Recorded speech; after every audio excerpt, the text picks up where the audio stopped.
Coming from the Caveman Studios in Buffalo, New York. Welcome to Caveman Corner with your host, Jeff. Captain Caveman! Thanks. Click subscribe and the bell. Do it now! Hello, I'm here with Jamilah McBryde, Mustafa McBryde. We're here once again for another podcast because things are not going well in the world, in the country that I love.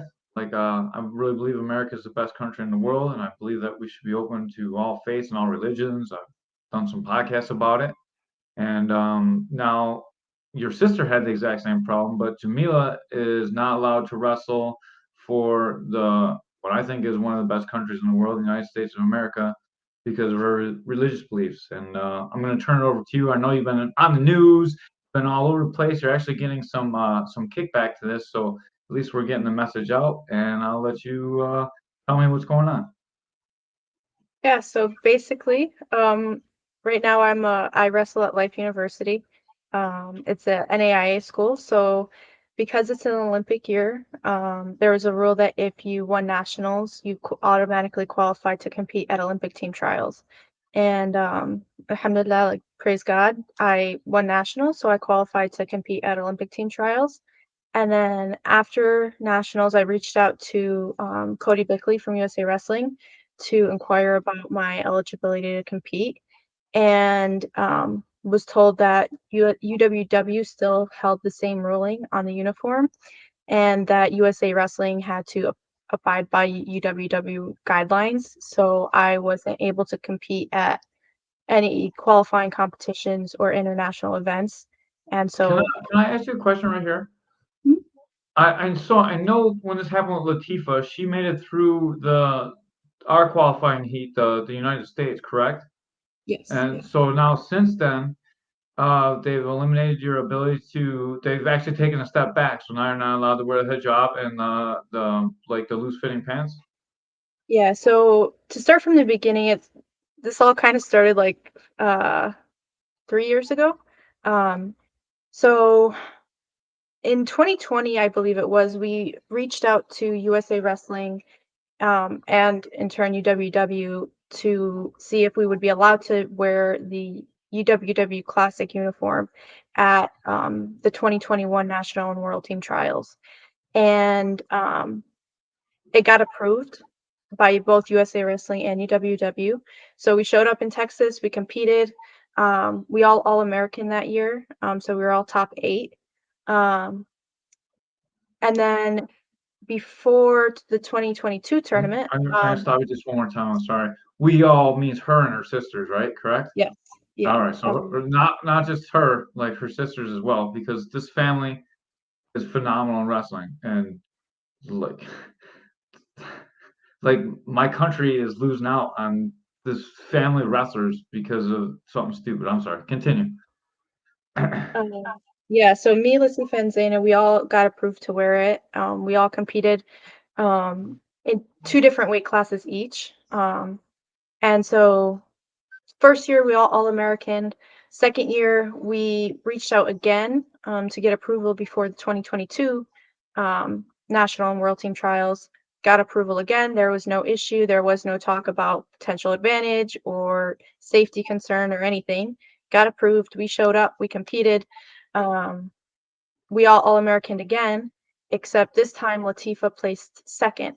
So she lost to Amit Elor and made the Pan Am team. And after she qualified for the Pan Am team, we were informed that if she showed up in her in the classic uniform, UWW classic uniform, she wouldn't be allowed to compete. And so she wasn't allowed to go compete in Mexico. She wasn't allowed to represent the US. And after that, they actually retracted and said, well, you're not allowed to compete at any USA Wrestling events that are qualifying competitions or international events. So since 2022, we haven't been able to compete at any USA Wrestling events. Coach Carlene Slaversky, she's the head coach at Duville. She actually put a motion in to get the uniform approved in the NAIA, and it got approved in the NAIA, got approved in the NCAA. So for the past 2 years, we've just been competing collegiately. There are a lot of collegiate competitions that we've competed at where it's both NAIA, NCAA, Pan Am team members, world team members. They're just not under. Non-collegiate wrestlers as well, is what you mean. Yeah. Okay. The tournament is just not under USA Wrestling. But last year we lost out on being able to compete at national world team trials again, which meant we lost out on the opportunity to make another Pan Am or world team. And based on the results of that, the people who won those spots are people that we have wrestled, and some of them have beat. So it would have been very possible that we could have made a Pan Am or world team. We also just this is at age level she's speaking of. So when she's talking about world team trials, every year America holds the world team trials for age levels. So U17, U19, U20, U23, right? So once you're in that category by way of age, you have the opportunity to compete to be on that team year after year after year. But once you're no longer in that age category, you lose that year or that age category opportunity. So every year that's gone by since they've denied us the opportunity, my daughters have missed the opportunity of that experience, of even trying to be on the world team. They've missed the opportunity of perhaps possibly being on the world team and all of the things that come with it. There's a lot that, and I didn't realize this, and for many people who don't know, when you have these achievements, things come your way. There's a way that people are actually monetizing this and making a living out of their accomplishments, putting their heart into this work, and then getting some recompense back.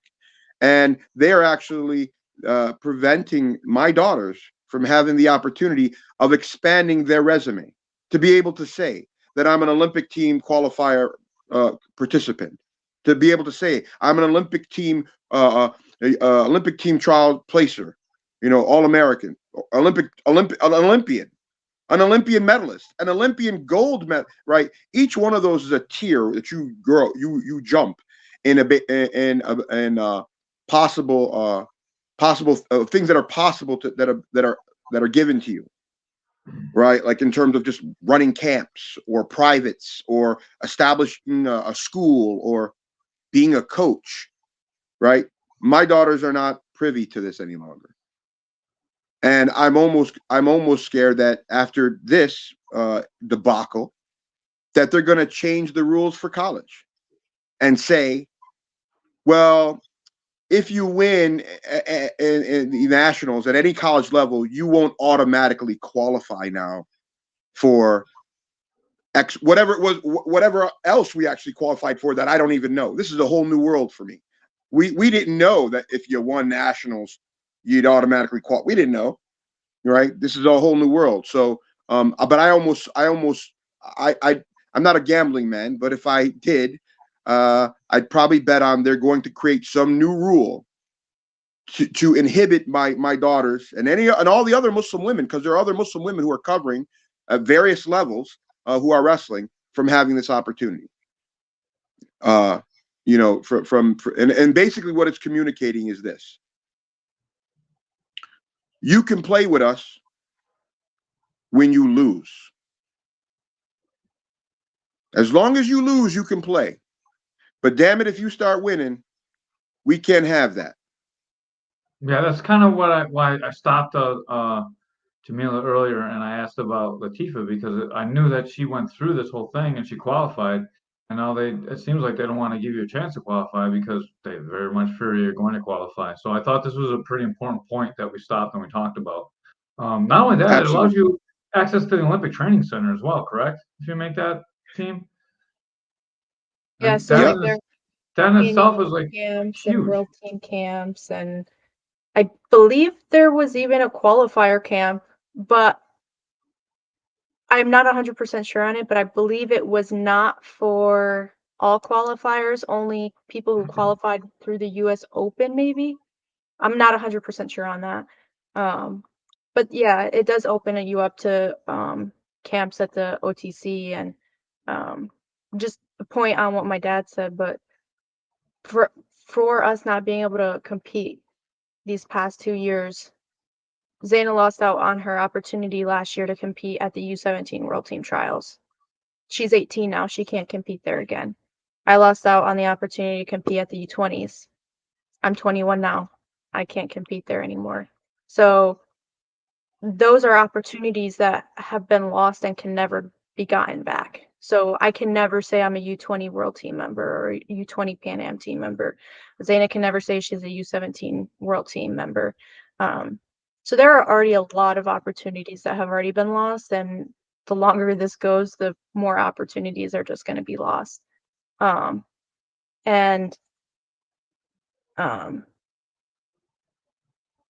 the other point I wanted to make was about the uniform at the NAIA level. It's not just for Muslim women. So it's for anyone who doesn't want to wear a singlet. So you don't have to be Muslim or Jewish or any faith that want to wear the uniform or not want to wear the singlet. The uniform has been approved for anyone based on personal choice or religious belief to wear the uniform. So yeah, it's not just for Muslim women. So This is an important point. This is an important point about the uniform, and in relation to wrestling in the United States. USA Wrestling and wrestling as a whole is killing itself. It seems as though they haven't learned from the situation of when they allowed the change of wrestling uniforms at the high school level, that participation increased tenfold. I spoke to a coach out in Amherst who said, I don't have enough uniforms for the number of people who are coming out for wrestling when they switch to allowing kids to wear rash guards and fight shorts. We know of women, there's actually a world level woman that we've been informed of who years ago tried to petition to not wear the singlet. And she had no recourse, and they blocked her. And in order for her to wrestle, she just didn't want to wear it. She didn't feel comfortable in it. Do you remember the lady's name, Jamilah? Her name was Brandy Miller, but I don't know if she petitioned it. I just know she didn't want to wear it. Okay. And she Well, was we were told, I believe bronze at the 2008 Olympics. Yeah. So my point was that by increasing, the numbers of wrestling can grow, right? That's a known thing. But how do you increase it? By actually appealing to people. And this good old boys club of restricting people is really unfortunate.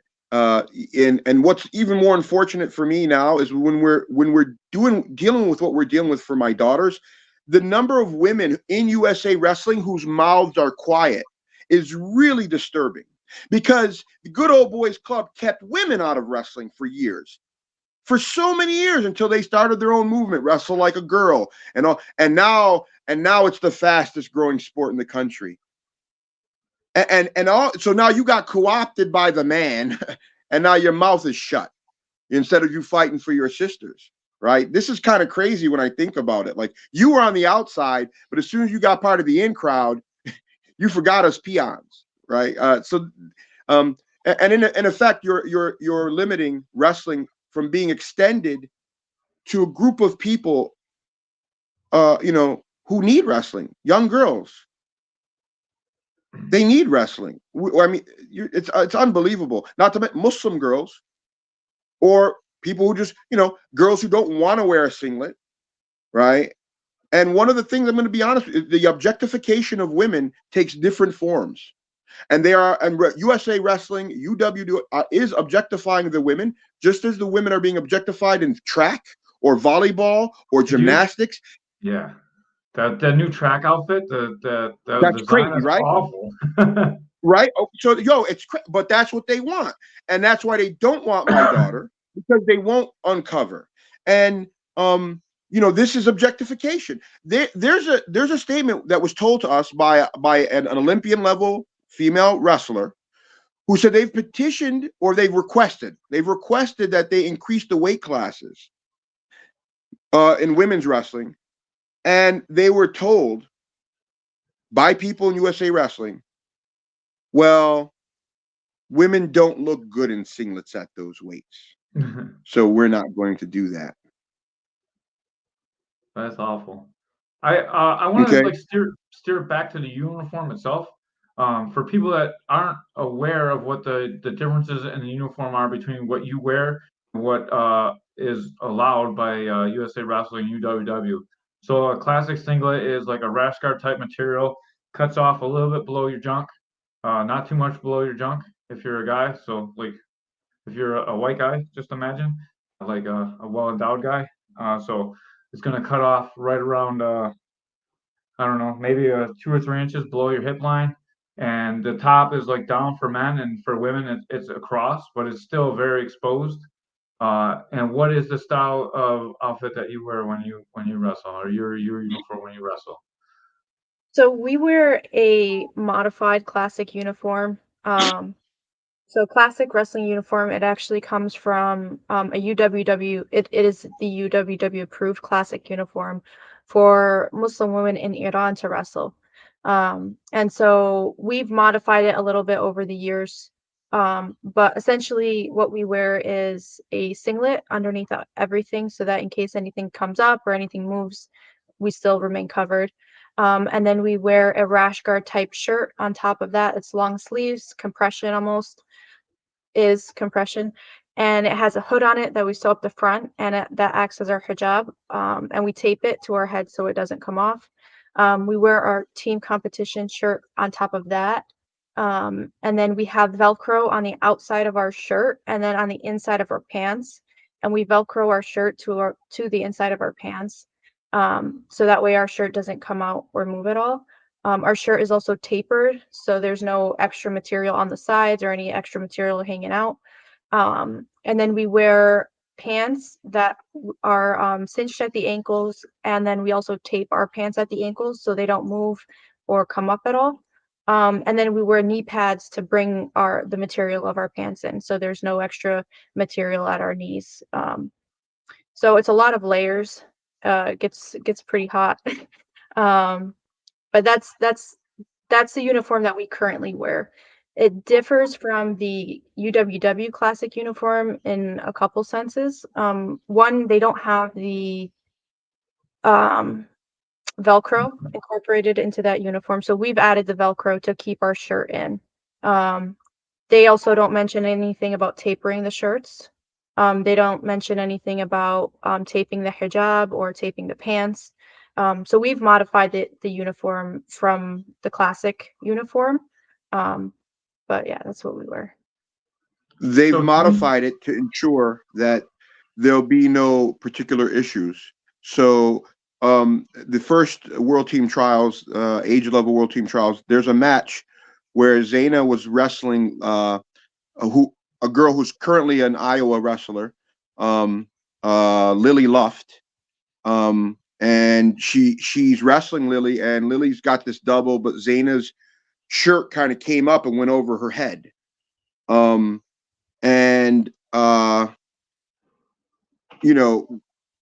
didn't complain to stop or anything. She just got herself together, and she eventually won the match. I think Lily got the takedown, even though Zaina's face was covered with her, but we didn't complain. We understood that that's going to happen, and we're going to fix that. So to make sure hands, fingers, all the arguments that people try to have are not arguments.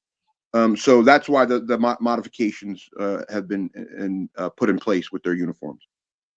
So we had someone that's watching Andre Stokes say, if anything, all those layers described would be a disadvantage. That definitely would be a disadvantage. I've wrestled my whole life. I've never, unless someone's wearing something really baggy, I never really got my fingers caught. I think that's kind of a BS argument, especially like we all know how rash guards are. We're all in the game. We all understand how it works. But I think there's a huge competitive disadvantage for you, especially because you're going in there and you're going to be dry. There's material on you. Like imagine doing the difference between gi and no gi. So you're basically doing like a gi match against someone that's in no gi. So while someone else is sweaty and they slip, you're going to be like dry and they're going to stick. So if you get leg laced, your legs are going to be a lot harder to get out. It's going to be a lot harder to escape from guts. Like when your body locks, it's going to be a lot harder to get out of the throw. There's a lot of competitive disadvantages to this uniform, and this is one of the arguments I've had the whole time. Like, if you're in the sport, you should understand that it's not really any kind of advantage or safety hazards. If anything, it's a disadvantage. Also, Coach, they grab them. They've wrestled and been grabbed. We don't complain. You will not find a single match where my daughters say anything. Don't even react. They haven't even reacted. We just keep wrestling. Yeah, I mean the grabbing and stuff, that's stuff that comes with it and you accept it because that's what comes with it. But I think the point you made about people sweating is important because there was someone who said like, find me a material like skin and I'd be okay with them wearing whatever they want. I was like, okay, find me a material that sweats. Find me a material that if I can shave it and put lotion on, and then I start sweating, it makes it even harder to get a grip. Obviously, that doesn't exist. And with me not getting sweaty during a match, is it an advantage or a disadvantage? I don't honestly don't have an opinion. I don't feel like there is either way. But I feel like if I were to say that there was a disadvantage to wearing it, it would be weighing in because for USA wrestling competitions, we don't have private weigh-ins. So their private weigh-ins aren't approved or haven't been approved. So at the NAIA level or at the collegiate level, whenever we compete, we have private weigh-ins. So it'll be me, Latifa, Zaina, Coach Ashley, our coach, and then a female athletic trainer and a female third party. So it could be another coach, another female athlete, tournament director, anyone else. And we'll go into a locker room or a closed off room and we go through the same weigh-in process that everyone else goes through. Singlet, step on the scale, skin checks, all that. But that's not approved for USA wrestling competitions. So at the first 2 world team trials that we did to make weight, we had to weigh in with clothes on, which meant we had to cut more weight to make weight. So I feel like that would be the only disadvantage to wearing it at a USA wrestling event. But that's understood going in. So Wow, I didn't know that part. That's a huge disadvantage. Yeah, especially if you're going a weight class down as it is, because there's 62, 68. You don't have many other options, but I honestly feel like that's probably the only disadvantage for me in the uniform. But if I may, on this issue of the weigh-ins, I mentioned this to you the last time we spoke, but to reiterate, at the World Team Trials, I'd never seen this before. They had like 10, 15 scales in a gym. And in front of each scale were hundreds of girls, like in the gym in line, waiting to weigh in. Now, again, you have to weigh in what you're going to compete in, and but you have to weigh in, to make weight. So many of these girls had just their singlet on. In fact, many times they had nothing else on but the singlet, with nothing on underneath, and these singlets were even see-through. Now, if that wasn't bad enough, as I walked in a gym looking for my daughters, and saw that when I turned to walk out, there were men in lawn chairs lined up like crows on a fence, taking it all in. Now, somebody's out there listening to this, and they're going to say, this guy's he's just some fundamentalist, or no, I'm not, and I'm not a weirdo. You guys, if men know what you do, we know what we do. And these men were sitting there looking at these young women from 13 to 20, nearly naked. And the funny thing is, when I say this, people get upset. But the truth of the matter is, and many don't know this, but in the Tokyo Olympics, there was a Japanese woman who led a movement that made the Japanese authorities remove people's cameras from entering the Olympic venues, because these dudes were going there and taking pictures of women in compromising positions and posting them on porn websites. So between that and this track uniform, you're all a bunch of freaks. Yeah, And you don't like to get called out on it. It's a real thing. Like that should be a closed room. Even in fighting, like they let women weigh in. Well, I guess not in UFC because you still have to go on stage in front of people. But at least they give a towel. Like it's a little bit different, you know. Yeah. A little bit different. But like at that level, it's for show. Like when you fight, the ladies they weigh in separate from the men. We don't. I've never seen a lady weigh in at like a small venue. You know, it's different. It's a different thing. But like that's awful, and that's a true statement. They said men are like, if you're a man, you know exactly what they're thinking, no matter what you say inside and like how you carry yourself. You know, like those that's in every man, and you know, like 6 people like that. You know, like it's just it is what it is, and there should be separation. I agree, and there's What? young underage women too. Like it's terrible. Yo, I've never seen anything like it. But when I turned around and walked out and saw all these dudes in lawn chairs with drinks, like it was like they, and I said this to someone and they got really upset that how dare I? And I'm like, man, get out. Are you serious? Just imagine come on now. This is just ridiculous. No, I don't mean to cut you out of this conversation, Jamilah. I apologize. I know this is like a very uncomfortable thing for you to sit and listen to, like 2 of your mentors talking about this, but like it is not a good thing. And like I can just imagine my daughter was in there, how I would feel, you know what I mean? And you're a dad, so you're in there watching it with your daughters in there too. Like I get the emotion that brings up. It's a terrible thing. Like the world is like in a weird place right now. Like, and you got men doing swimming. Like it's okay for a man to win a swimming competition in the NCAA's, right? But it's not okay for your girls to wrestle covered up. Like, what is going on in the world? Like how do we get to this spot?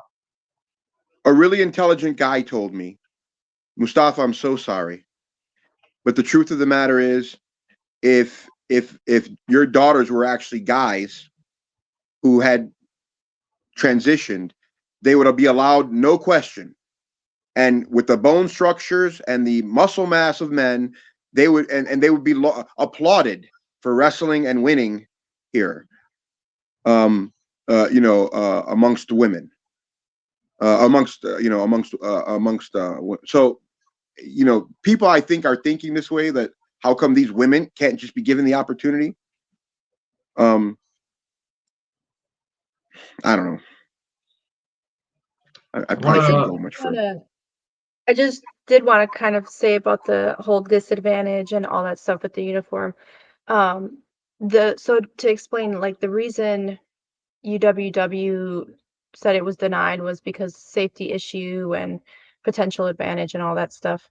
But after 2022 with Latif and Pan Am's, we were told that the uniform would have to go through a testing process.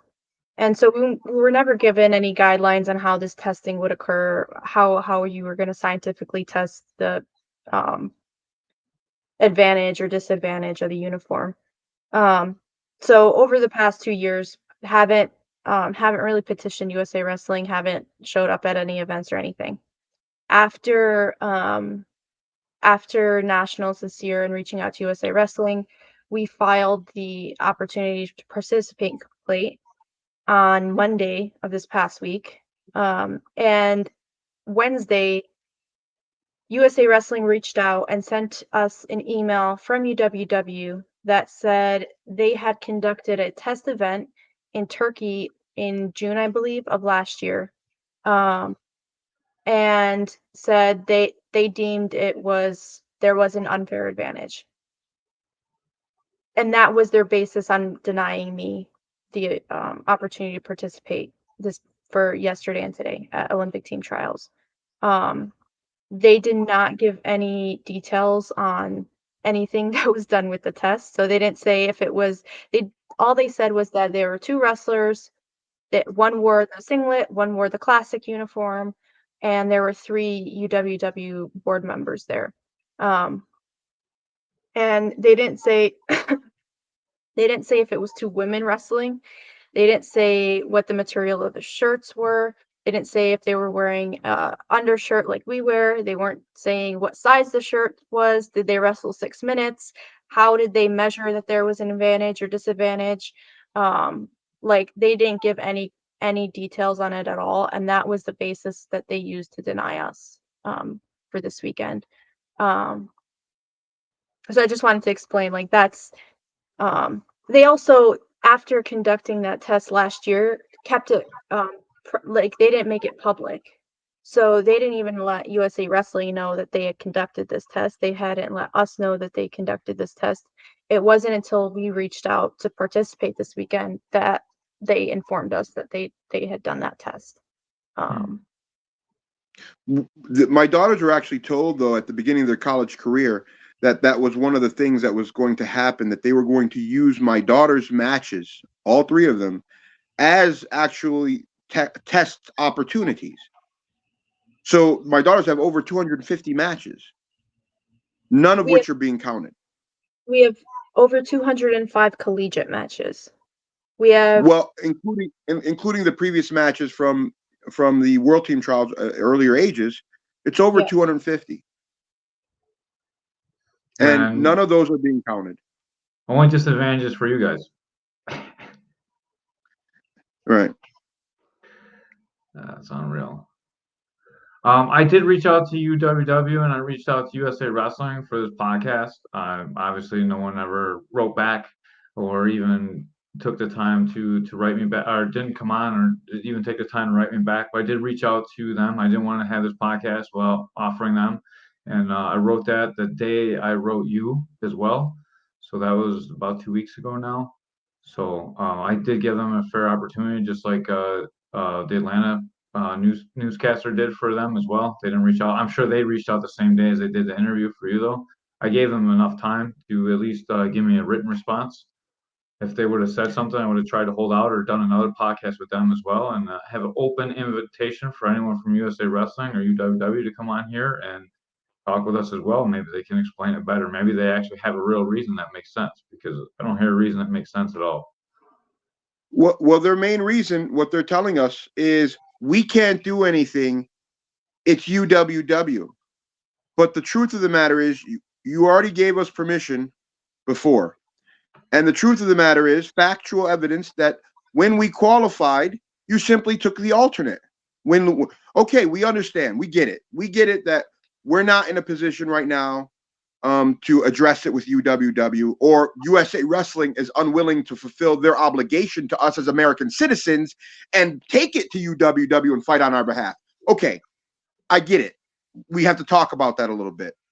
But what we're requesting is we should have the right to compete in our own damn country. How do you keep American citizens out of wrestling tournament and foreigners could come in? Boy, that sounds kind of familiar with what's going on in the country, doesn't it? But foreigners could come in and wrestle at the tournament. But an American citizen whose blood has been here for 400 years, no, you don't have no right. You don't have a right to compete here. So, and basically what they're saying is it's out of our hands. They keep trying to pass the blame onto UWW and keep trying to push us and encourage us to go international with it. That's, at this point, that's not what we're doing. We're staying domestic with it. And so we're fighting for the opportunity to compete at USA Wrestling events, regardless of whether or not they're qualifying competitions. Whether or not if we win, when we go, if we can go, I think that would have to be fought with UWW at that time. But if we're not allowed to go, we haven't won that battle yet, then they take the alternate, just like they did with Latifa. But they keep trying to pass the blame and say, well, it's not us. We have to operate under UWW guidelines. It's a guideline. And that they, during our hearing this past Thursday, said that they don't have to abide by federal law. And so they don't have to abide by the U.S. Constitution. I'm not a lawyer. We have a lawyer who could speak a lot more on this, but from my understanding of it, under federal law, they are required to allow me to compete in USA Wrestling sanctioned events because they are a national governing body for wrestling. And to deny me the opportunity in a religiously adhering uniform would be religious discrimination.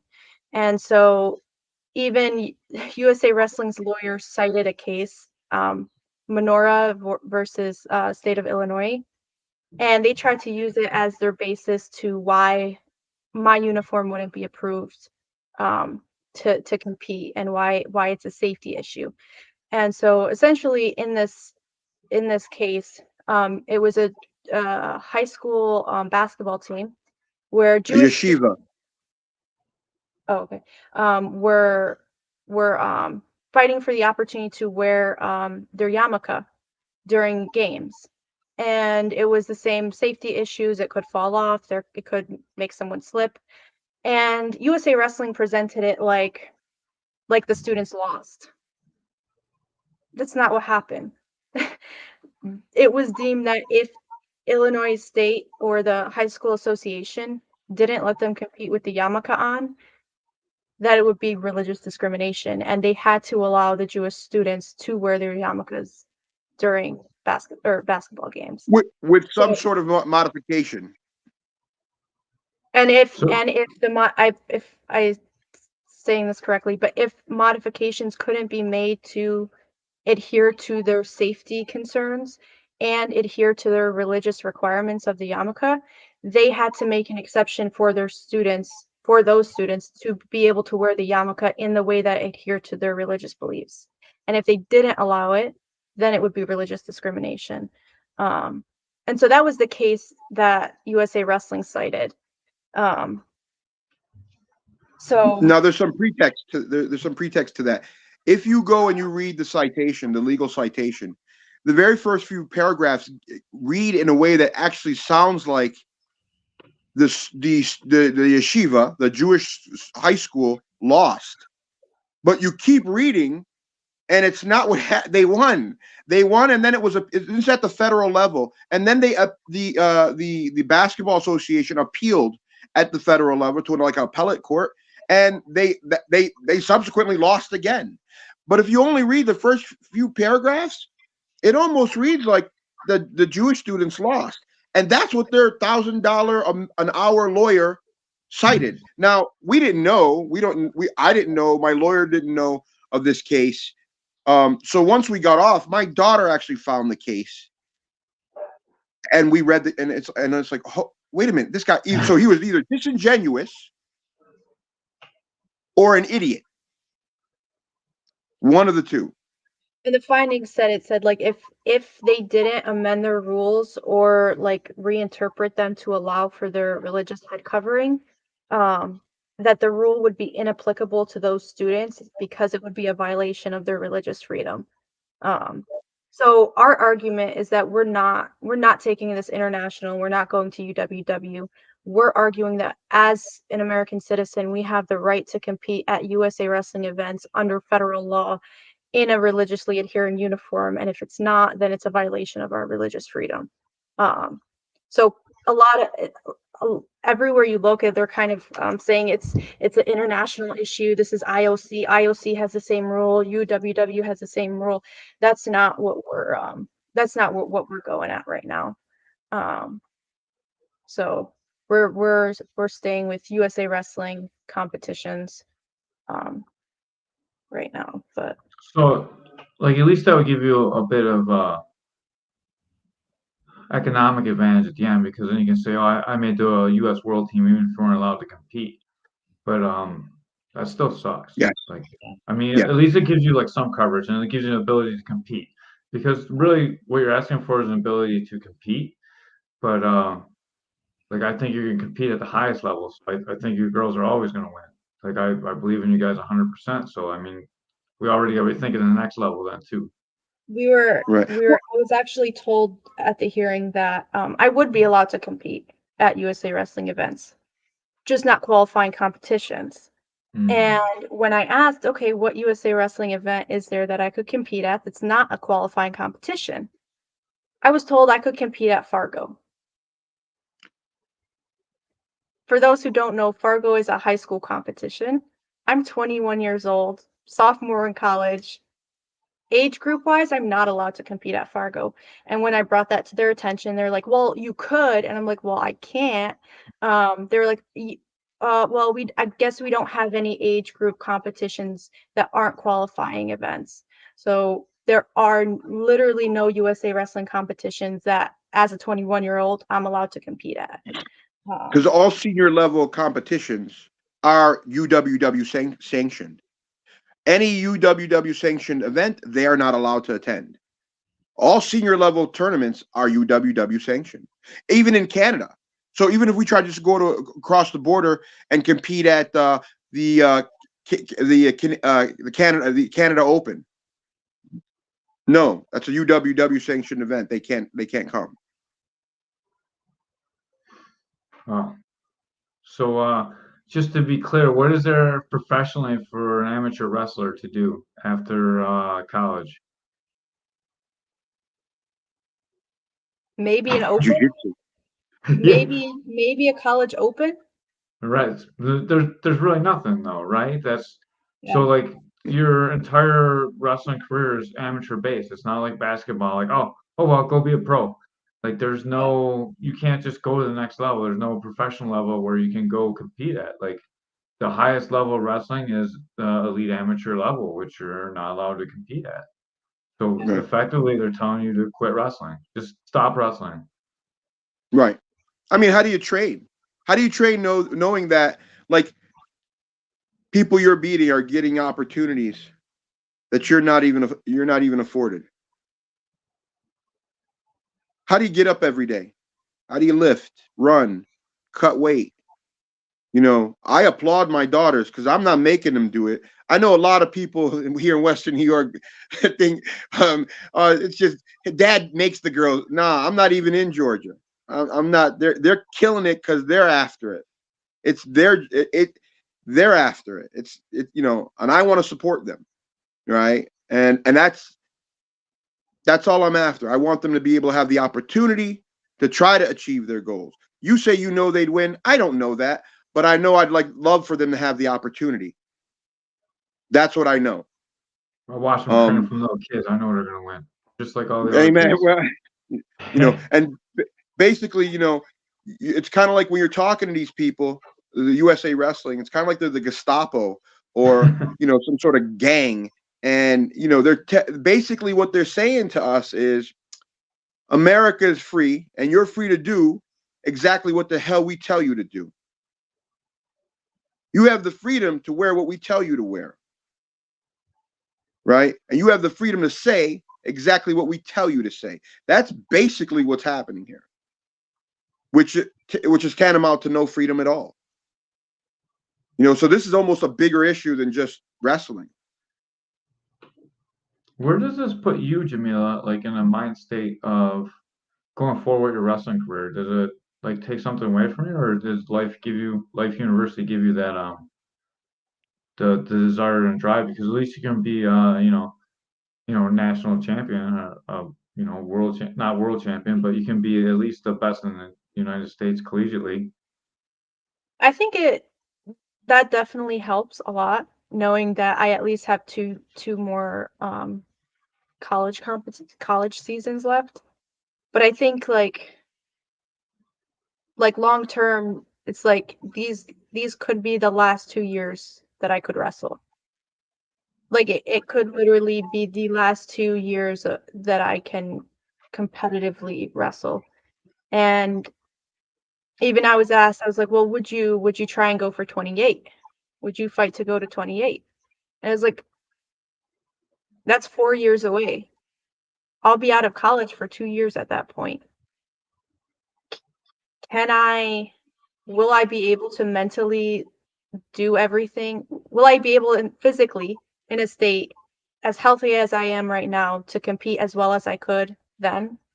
I don't know, probably not. Will I be able to train for 2 years with no promise of an opportunity? Just a potential that I might be approved to wrestle, to train consistently, to cut weight, keep my weight under control, to calorie count and weigh my food and my water and lift and do rehab and deal with all the stuff that comes with wrestling, the mental side, like how draining it can be to go through that for 2 years with no promise that I could compete.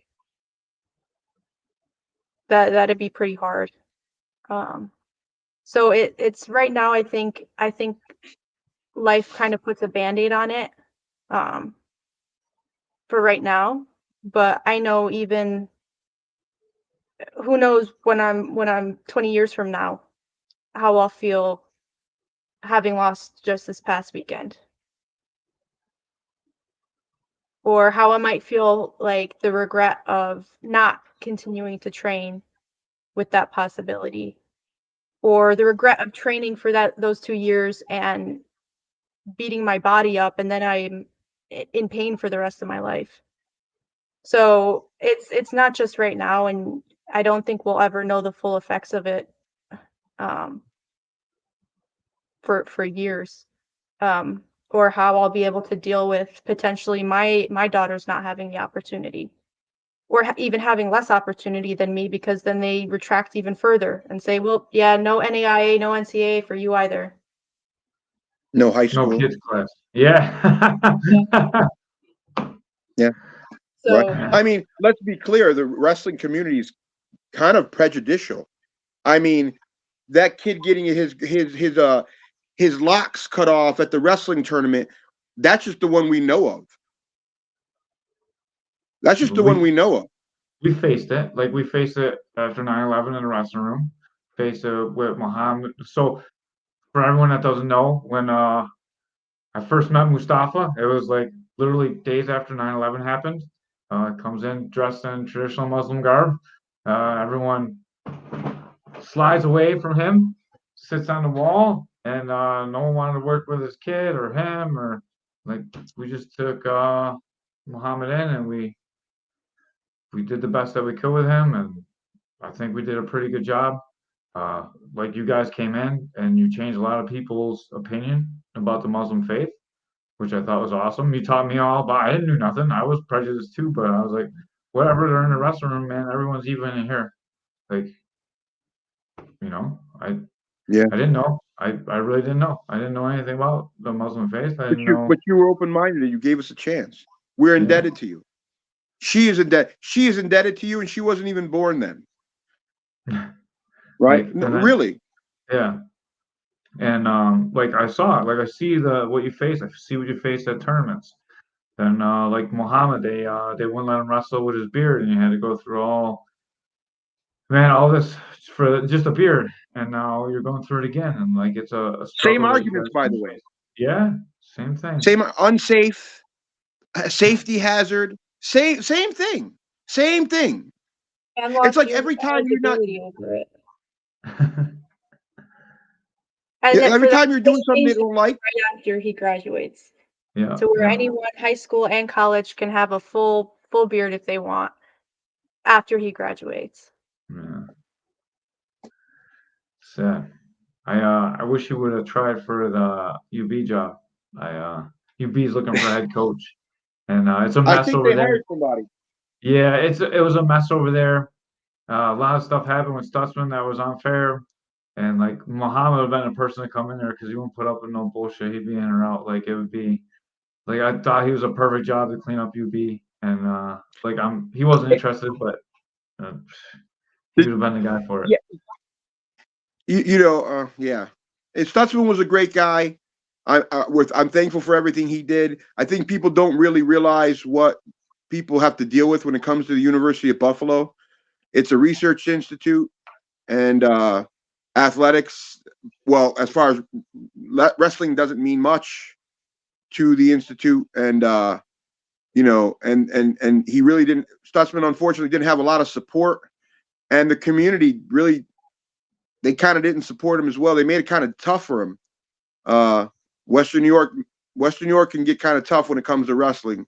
And I think that, I'm really sad for that. I think subsequently what happened afterwards with those guys leaving, or with the kids going into the portal and then coming out to the administration and saying, look, you mistreated our coach. I think that was important.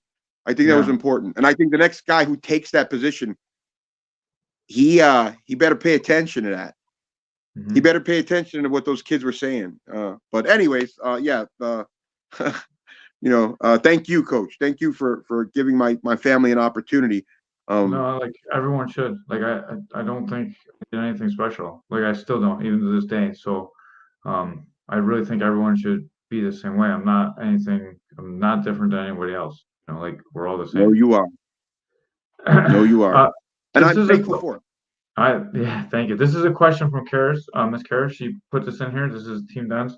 Has USA Wrestling and the UWW provided any empirical evidence on the uniform? I asked for it. I have not received it. They said they conducted that test, that study, but they have not provided us with any empirical evidence.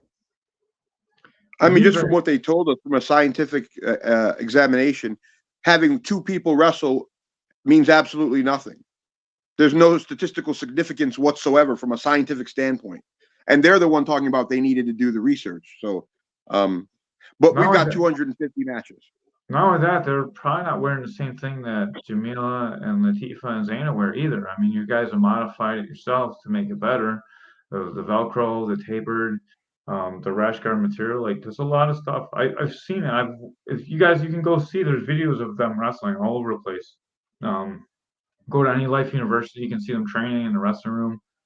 There's the YouTube videos of you guys before you left for life, I believe. One of you guys shot that ESPN video. You guys are wrestling in your guard there, and you can see it's way better than like training the gi. It's way better than training like no gi. And when someone's wearing a loose t-shirt, it's not like loose. It's not baggy where you get caught. And I'm so sure it's a competitive disadvantage to you, even though you don't want to say that. I mean, maybe the only advantage you get is maybe you can get a little bit better grips on the body lock yourself, but it's not worth giving up everything you're giving up. Like, I mean, I can just imagine trying to get out of a leg lace, like when someone's like holding your pants as well as like this is good grips to like really fight through.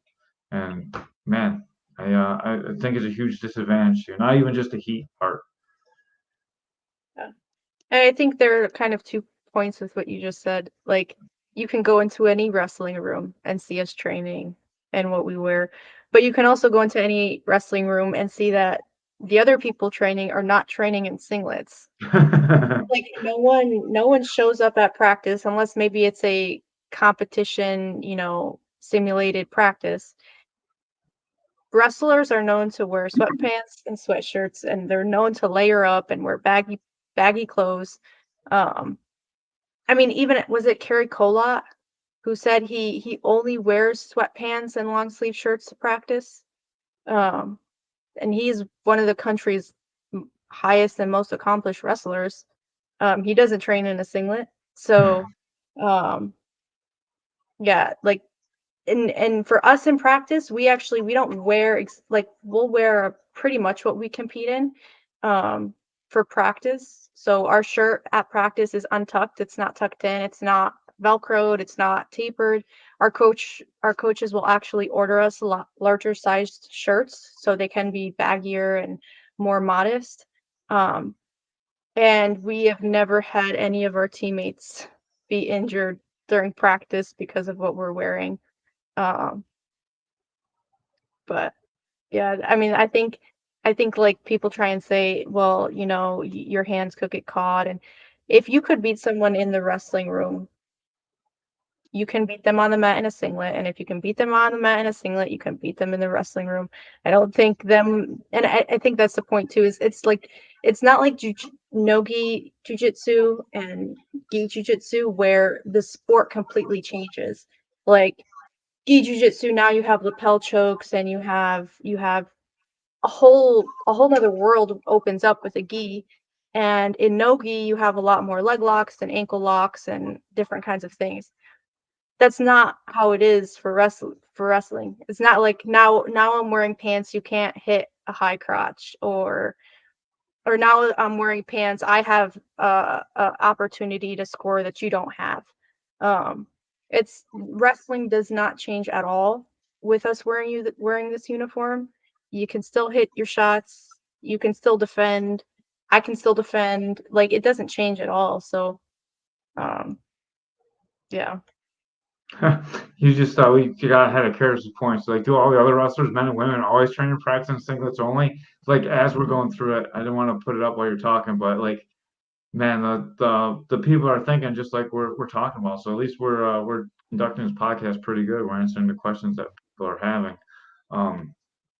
I have never seen anyone in practice wear like clothes that fit.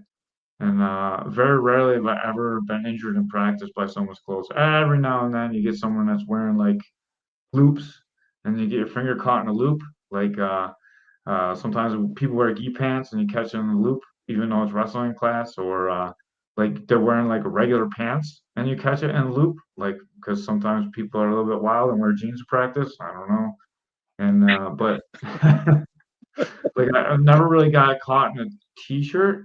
Every now and then, like you get caught in pants sometimes, but like not like if they're taped at the ankles. Like when they're loose and they got all the sweat coming out and it's gross and it's super wet. Like when you got sauna suit underneath. Like every now and then you can get caught, but if it's taped, you're not gonna get caught in that because that when you sweat like that, it just opens up the pants and they get real baggy. And like you should always tape that anyways if you're sweating that much, but not everyone does. And like besides those two things, I've been wrestling. I don't know. I'm 46 now. I started when I was 8. I've been wrestling a really long time. I've never been injured by like clothes like that. And I'm just saying that's a lifetime experience too. Yeah, perhaps you're the anomaly then, because apparently everybody else has experienced broken fingers from clothes in wrestling practice. I mean, I myself have been wrestling since high school, and you and me, we're probably the only two. I broke a lot of fingers, but usually it's from like people's heads and shoulders and the mat, and like it's not usually from like clothes. Like finger injuries are part of the sport as well. I mean, like that's why my fingers look like this. They're not so normal. Yeah, they're just fingers. You said you've got 10 of them. God gave you 10. Yeah, I got 8 fingers, 2 thumbs. I only need like these 2, and I'm good. I got these 2, I'm good. All the rest are just decorations. Actually, I just need this one and another one. It's like any one of them will work. I can still grab stuff with anyone. That's right. That's right. Yeah. So, so where we are, we have a lawyer. We have a lawyer involved. We also have a civil rights agency involved, just as recently as today.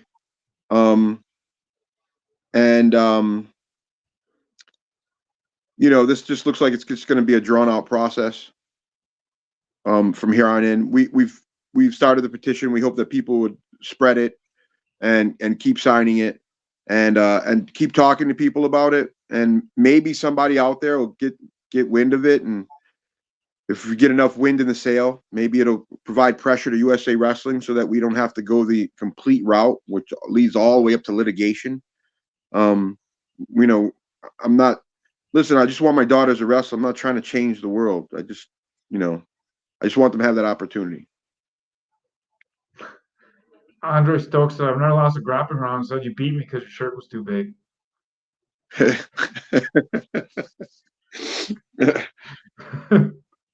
Yeah.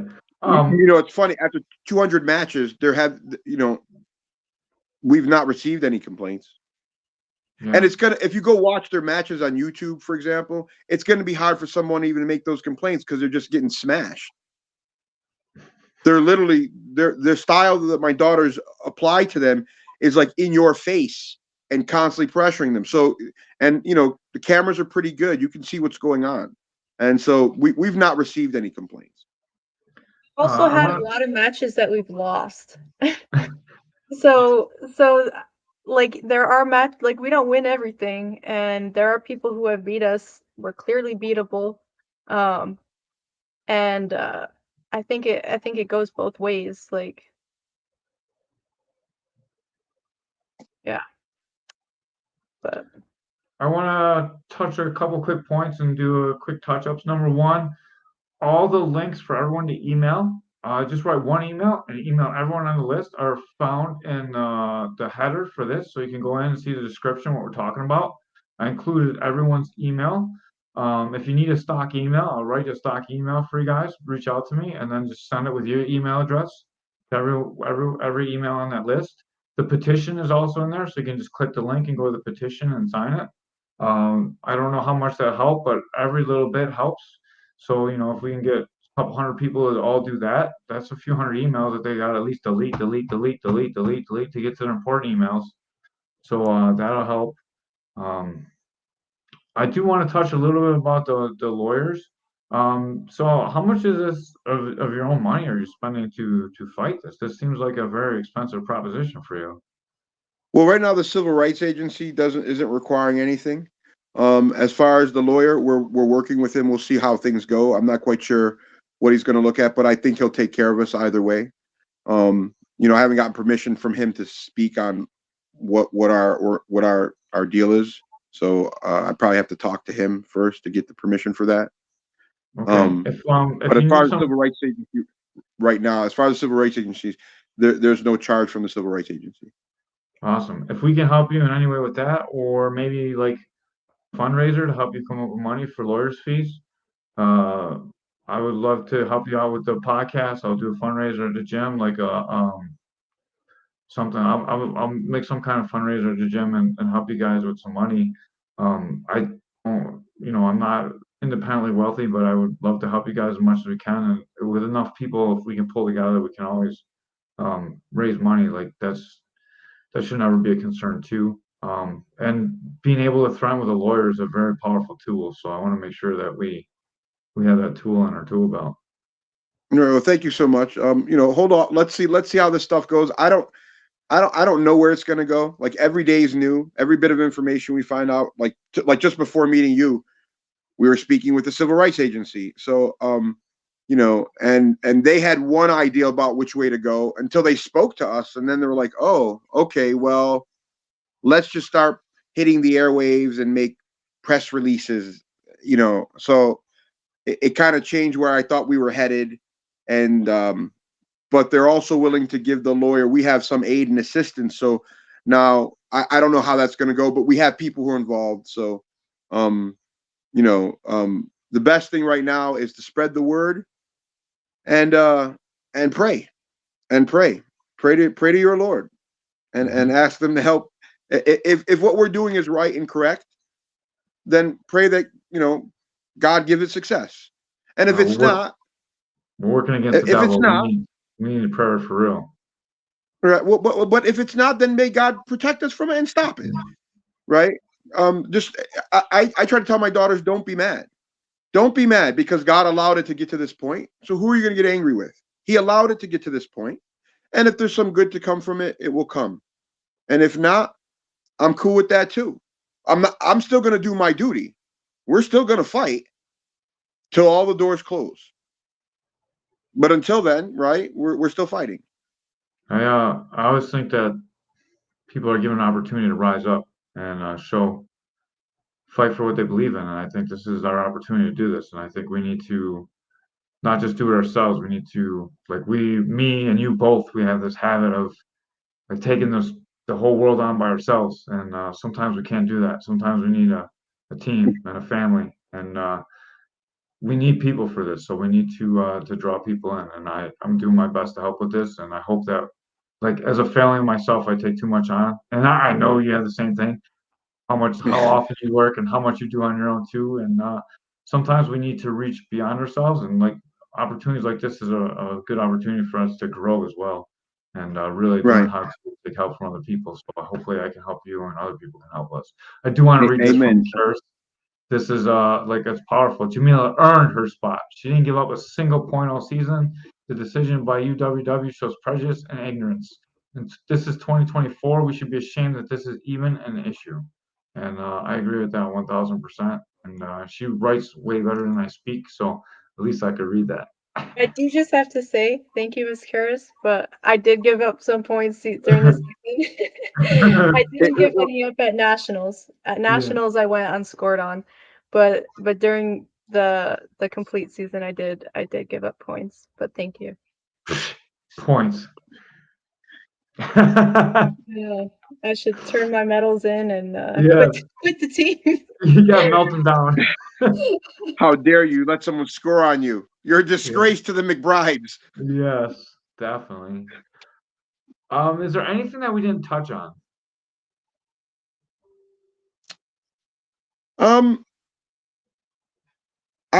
I think the one thing that needs to be understood is again about the uniform is that it's not just for Muslim women.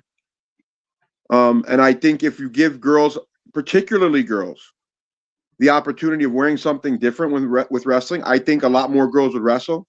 I mean, I knew growing up, especially in the inner city, when kids see the singlet, right, they're like, "Oh hell no, I'm not wearing that,"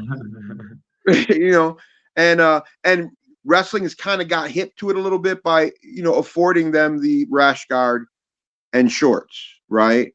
But I think that relaxed approach should lend itself to what my daughters wear, which would allow other girls, Muslim or otherwise, the opportunity of remaining covered. And this what my daughters are doing is they're kind of breaking the mold of what's normally done in that regard in terms of dress, but they're also breaking the mold in terms of even girls wrestling with guys. My daughters have never wrestled with guys. They've never did jiu-jitsu with guys. And so the prevailing thought is that in order for girls to get better, they've got to wrestle with guys. Well, I don't know. I got some pretty tough girls that are ranked nationally. She's ranked #1 in the country right now. Zaina's ranked #1 in the country in the NAIA right now. Latifah's ranked #2 in the country, and they've never wrestled with guys. So I don't think I think there's a different way. That's my point. There's a different way if people would allow. And in that different way, having that option, I think wrestling becomes more inclusive as opposed to exclusive. Any last thoughts for you, Jamilah? I think the only thing for me is, at least with this weekend, like how much of a lost opportunity it was, because literally, I mean, as we kind of talked about, it's like a once in a lifetime opportunity. And just going through the brackets and looking and seeing, like, out of all the athletes in the United States, all the wrestlers in the United States, 230 of them qualified to compete at trials across men and women's freestyle and men's Greco, and 81 qualified for women's freestyle. And to be one of 81 women in the country to qualify to compete and not be able to, that's like really hard to like know that I was able to get that far and not be able to go any further. And then even harder to watch the tournament, like, as it's been going on, and know, like, I could have been there. Like, in Islam, we try not to say, like, if only, try and stay away from that thought process. But it was hard as it was happening to, like, watch it happen. And then see people that I've competed against win matches and place. And to just go forward hoping that not only for myself, but for Latifah and Zaina, and for all the other women in college and high school and the young girls, that they don't have to go through that as well, and they don't have to lose those opportunities, and they don't have to lose that experience, because it is special, and one day you'll look back and appreciate it, and so that fight to make a change so that no one else has to experience it.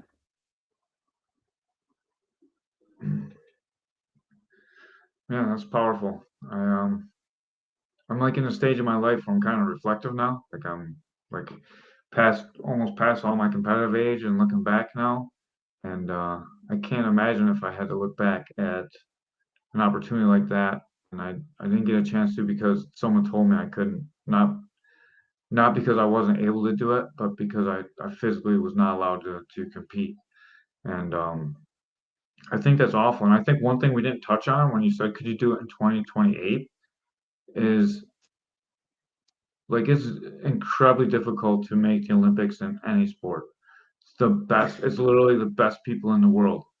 And every day is not only a physical grind, it's a mental grind too, because not only do you have to keep your body from falling apart, you have to keep getting better at your sport. You don't even know if you're going to make the team or not when you're training. You're dedicating years of your life. And this is for normal people that already have the ability to compete. This is not for someone that's like, man, I might not even get a chance to compete. So the mental difficulty that this adds to your journey is incredible. And if you're hurt, it's not like the NBA. There's no one that's going to take care of you. Like oh, you lost out, here's some more money. Like it's not like the NFL. There's no insurance. There's no nothing. If you get hurt, you're just hurt forever, and no one cares about it. No one's going to even know who you were, and no one's going to. If you won the Olympic gold medal, like a couple thousand people in the country are going to know who you are. Like it's not really a popular sport to begin with, right? And if you get hurt trying to win an Olympic gold medal in wrestling, no one's gonna. It's not like you're a huge basketball star and like, oh, good job here, come here. It's like it's really a toil and being unknown, and it's really just something that you do for labor of love, and to be able to do that and not have not be awarded, not being sure that you even have the opportunity if you are the best, if you're the best person in the world, that you still may not even get to compete. It's got to be tough, and it's like I can't even imagine like how I feel getting up in the morning to train. Not now because now you have something to train for. Now you still, like, I'll show all them guys I'm going to be 3-time, national champion, right, or 4-time national champion, or however many more years you have of eligibility. At least you can do that. But like after that, then what?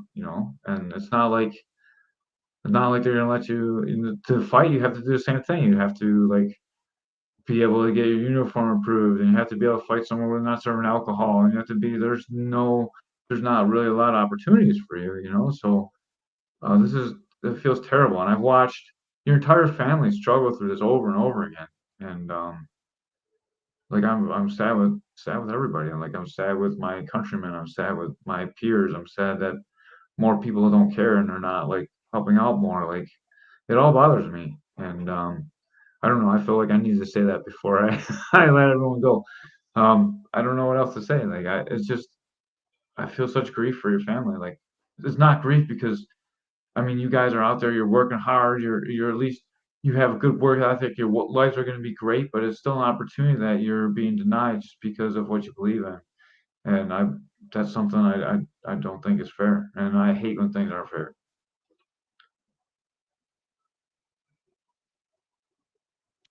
We're built for it. Yeah, you are. So bite the thumb. Just bite back harder. Just bite harder, right? That's right. Just bite harder. I know. Man. I don't really have anything more to say. So if you guys got more, shoot out. I just want to Otherwise, say thank you. Thank you for giving us this opportunity. Thank you for giving us the opportunity 20 something years ago with Muhammad. And literally, if it wasn't for you giving Muhammad that opportunity, we don't know. Muhammad may never have wrestled. Me and my sisters most likely would have never wrestled without you and Coach Keith Mowdy and the community in Buffalo is you, Coach Keith Mowdy, Coach Keith Farrant, and Joshua Ketchery, and everyone who's helped us along the way is really made it possible. And you guys gave us opportunities when no one else would. When people turned us away, or wanted us to be turned away, and you guys fought on our behalf. So thank you. yeah. No doubt. Thanks a lot, Chris. I watch you guys grow up, man. It's I'm just blessed to watch you guys become great. There's such love in your family and such support. like looking on the outside, it looks rough and harsh. Like you look rough and harsh, but then like you're this big, soft, lovable guy. Like once you get to know you, even though you're a savage, like you're like what a man's supposed to be, you know. And I appreciate that. It's hard to find good men these days, and like you girls are savages. And if it's not for me, like it would have been someone else. You would have found somewhere to go in wrestling. Like your dad's too. He would have started something for you guys. Muhammad would have still wrestled. I don't really have anything to do with it. Your dad is like the driving force of you guys being great. I'm glad I could be an assistant to that force, but he would have found a way. He always does. That's why he's a great man. There's no chance in this. There was no chance. This was by design. Our relationship, our friendship, subsequently our families growing up, and your involvement, you giving them the opportunity of coaching an all women's class in Western New York. Like, there's no chance in that, Jeff. There is no chance. This was by design, and that's, you know, I think believing in that lends itself to the idea that the design has plans for the future, and it's okay, whatever it is, however it turns out, and God willing, it'll be okay. It'll be good.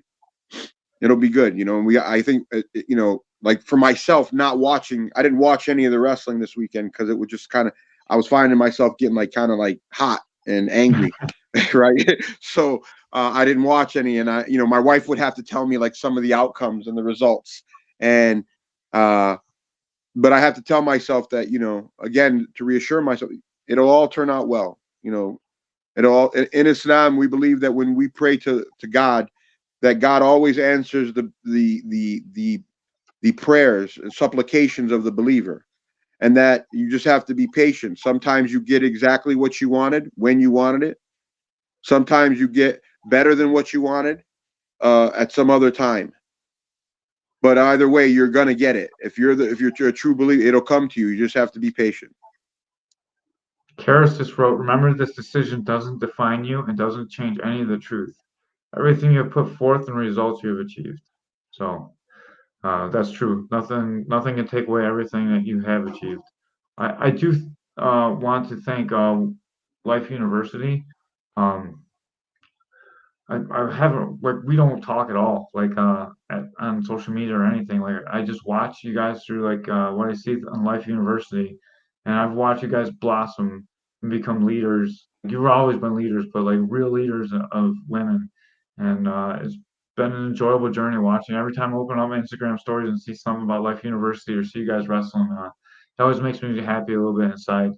And I followed you from afar, and I just wanted you to know that, like, I'm very impressed by all you guys. I'm glad life is going good. We talked a little bit in the green room before Dad got here about like college life is awesome and you got family down there now and it feels like family. And I'm very happy that you found a spot. It's very difficult to find a spot in life, and while you're there, enjoy this time. Like you got 2 more years and live it up. It's going to be really fun, and you guys can turn the world over. Like, show them how good you are. Amen. Amen. Amen. All right, we're over an hour, guys. That was an awesome podcast.